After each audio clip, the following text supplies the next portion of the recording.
Dr. Ken Kremer joins us now from Florida. He's a scientist as well as a space journalist. Thanks so much for your time for TRT World. Now, how important is the role of private companies and why has their interest in space exploration grown in recent years? Well, there's a lot of private companies, as you outlined there, but the driver for this really is NASA. NASA's going to use the private companies, as you mentioned, to help build the lunar lander. NASA's building the Orion capsule that will carry the crew. They're building the Space Launch System rocket, which is more powerful than the Saturn V, to get our people back to the moon.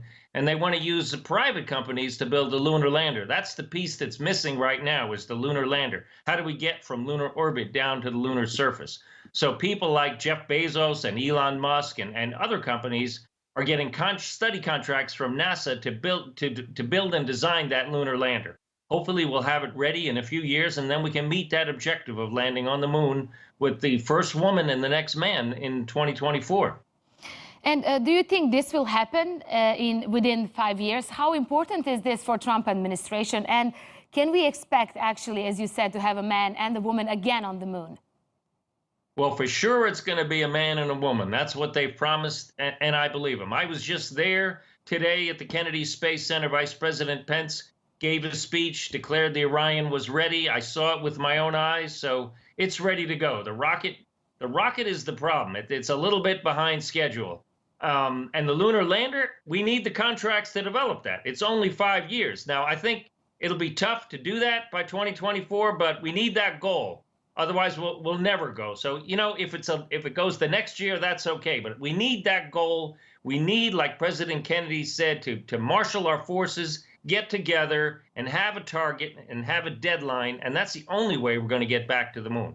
Definitely, the people will go. The man and the woman will go.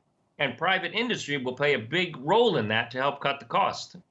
And will the return of the astronauts to the moon prepare the way for human missions to Mars? How realistic is that?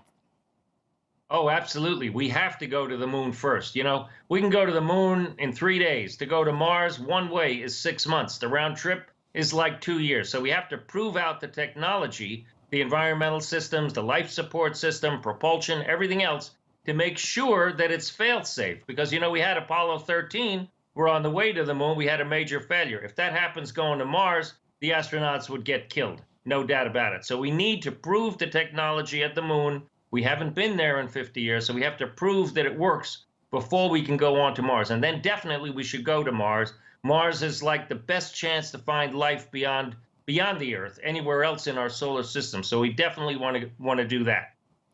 Okay, we'll leave it there. Dr. Ken Kremer, scientist as well as space journalist. Thanks so much for your time for TRT World once again.